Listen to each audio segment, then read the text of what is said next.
My daughter's friends staged an intervention about my drinking problem. I don't drink, but they needed me gone. Last month, I walked into what I thought was going to be a regular Tuesday evening at home. My daughter had some friends over, which wasn't unusual since she's 17, and they're always hanging around our house. What I didn't expect was to find 6 teenagers sitting in my living room with printed papers, looking at me like I'd committed some terrible crime. The whole thing started when I came home from grocery, shopping around 6 in the evening. I could hear voices from the living room, but that was normal. My daughter always had friends over, and I encouraged it because I wanted our home to be the safe space where kids felt comfortable. I figured they were just doing homework or watching something on the television. But when I walked in carrying my grocery bags, the entire room went silent. 6 pairs of eyes turned to look at me, and the atmosphere felt heavy and uncomfortable. My daughter stood up first, her face pale and serious in a way I'd never seen before. She looked like she was about to deliver devastating news. She told me they needed to talk to me about my drinking problem. I actually laughed out loud because the whole situation seemed so absurd. I don't drink alcohol at all, haven't touched a drop in over 15 years. The last time I had any alcohol was at my sister's wedding when my daughter was barely 2 years old. But these kids were serious. They had papers with them, like they'd researched intervention techniques online.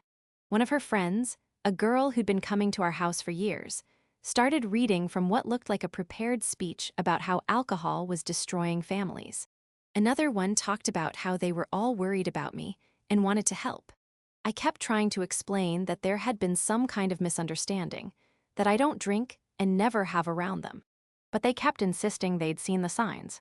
They mentioned times when I seemed tired or stressed, days when I was quieter than usual, moments when I'd seemed distant or preoccupied.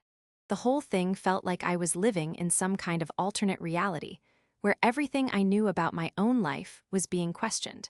These kids who I'd known for years, who I'd driven to school events and made snacks for, were sitting in my living room telling me I had a serious problem that was affecting my daughter's life. My daughter barely spoke during the whole intervention, which struck me as odd. She usually had plenty to say about everything, but she just sat there looking uncomfortable and avoiding eye contact with me. When I asked her directly if she thought I had a drinking problem, she just shrugged and said her friends were worried about her.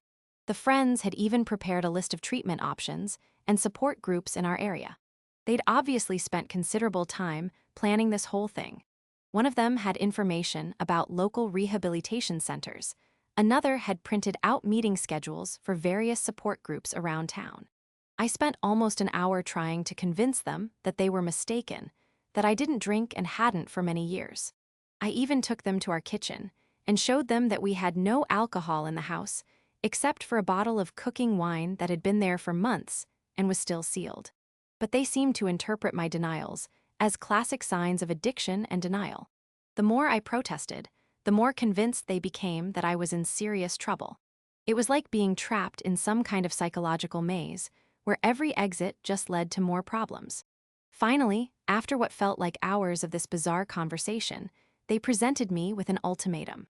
They said I needed to leave the house for a few days to think about getting help, or they were going to call my daughter's school counselor and report the situation. They'd already discussed it and decided this was the best course of action for everyone involved.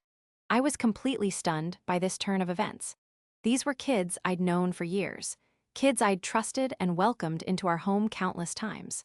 Now they were essentially kicking me out of my own house, based on a completely false premise about a problem I didn't have. My daughter finally spoke up at this point, saying maybe it would be good if I stayed somewhere else for a few days just to let things cool down. She seemed nervous and kept glancing at her friends like she was looking for approval or support from them. Something about her behavior started to bother me more than the intervention itself. She wasn't acting like herself, and she seemed more concerned about what her friends thought than about what was actually happening with me. I'd raised her to be independent and thoughtful, but she was going along with this ridiculous situation. I decided to leave rather than escalate the situation further. I packed a bag and went to stay with my sister, who lived about 20 minutes away. I figured I'd give it a day or two, and then come back when everyone had calmed down and we could have a rational conversation about what had happened. My sister was completely baffled when I explained the situation to her. She'd never seen me drink either, and she couldn't understand how these kids had gotten such a strange idea about me. We talked for hours trying to figure out what might have triggered this bizarre intervention attempt.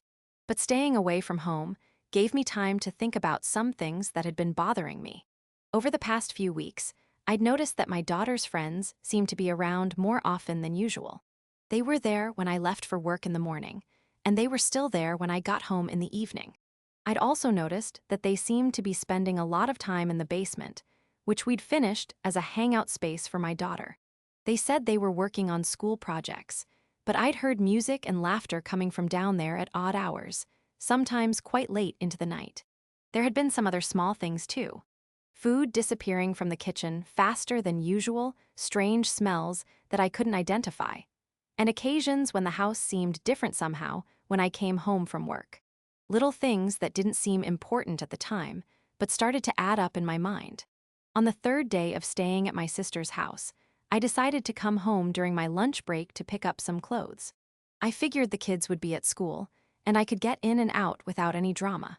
But when I pulled into our driveway, I saw two cars parked there that I didn't recognize. I used my key to get in through the front door, and immediately heard voices coming from the basement.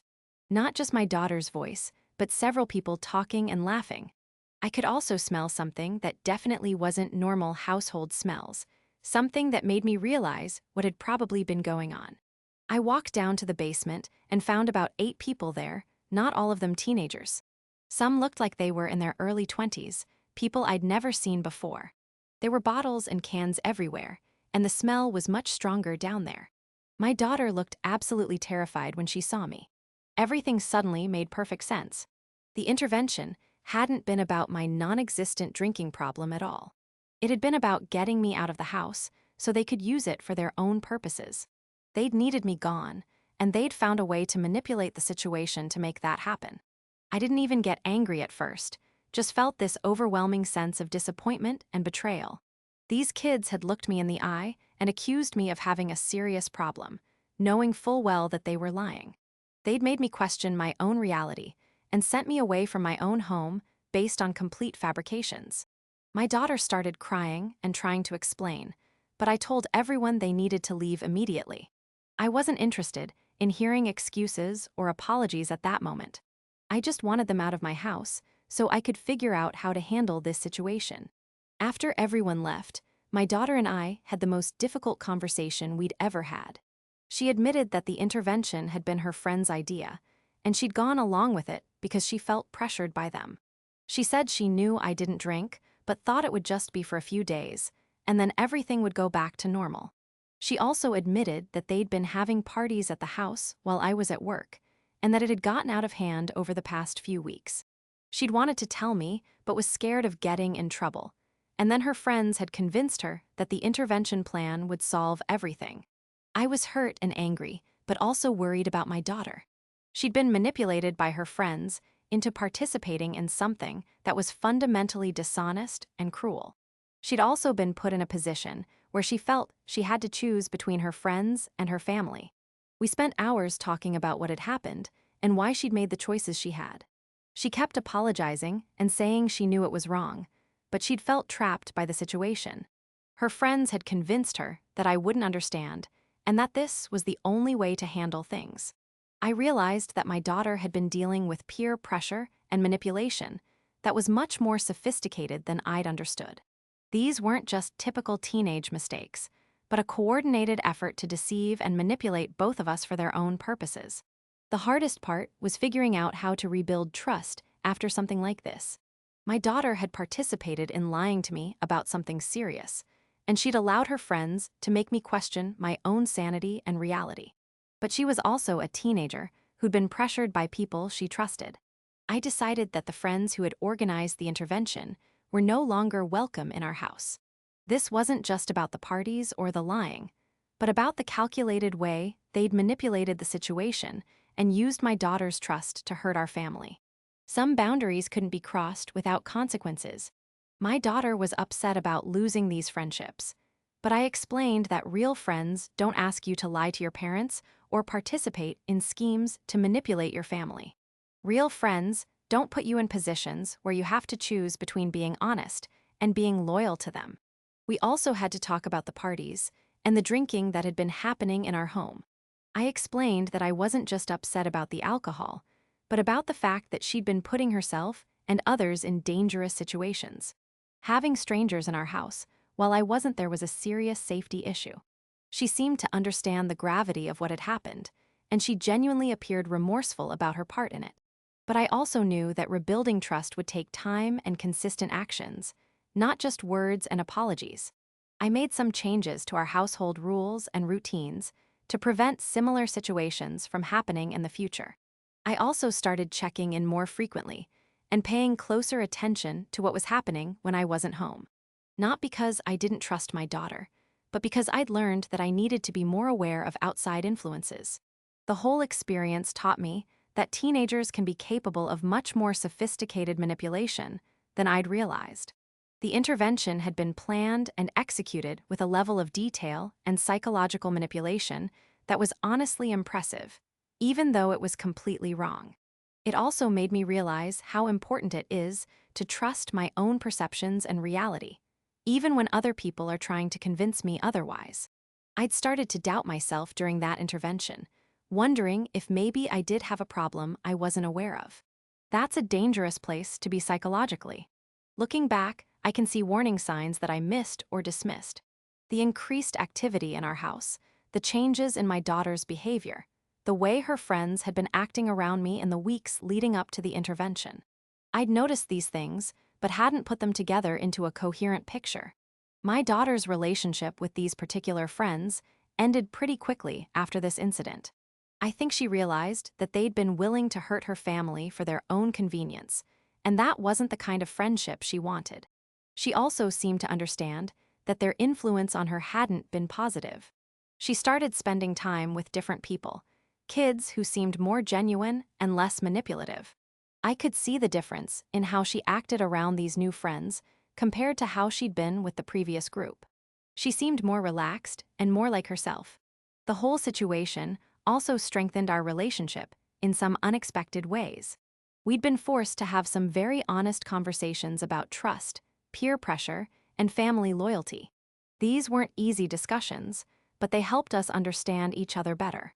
I learned that my daughter had been feeling overwhelmed by the pressure from her friends and hadn't known how to handle it. She'd been trying to keep everyone happy and had ended up making choices that went against her own values and better judgment.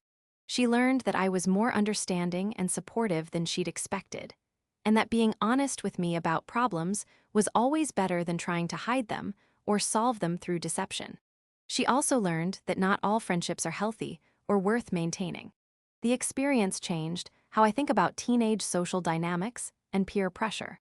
I'd always known these were important issues, but I hadn't fully understood how sophisticated and manipulative some teenage social situations could become. The intervention plan had required considerable planning and coordination. It also made me more aware of the importance of maintaining open communication with my daughter about what's happening in her social life. Not because I want to control her friendships, but because I want to be available to help her navigate difficult situations. Now, several months later, things have settled back to normal in most ways. My daughter has rebuilt her social circle with people who seem more genuine and supportive. She's also become more confident about standing up for herself and her family when faced with peer pressure. We still talk about what happened occasionally, usually when similar situations come up in movies or when she hears about drama in other families. She's much more aware now of how manipulation works and how to recognize when someone is trying to pressure her into doing something she knows is wrong. The whole experience was painful and difficult, but it also taught us both valuable lessons about trust, communication, and the importance of staying true to your own values even when facing pressure from others. Sometimes the hardest lessons are also the most important ones. I'm grateful that we were able to work through this situation and come out stronger on the other side. Not all families would have been able to rebuild trust after something like this, but we were committed to being honest with each other and doing the hard work of repairing our relationship.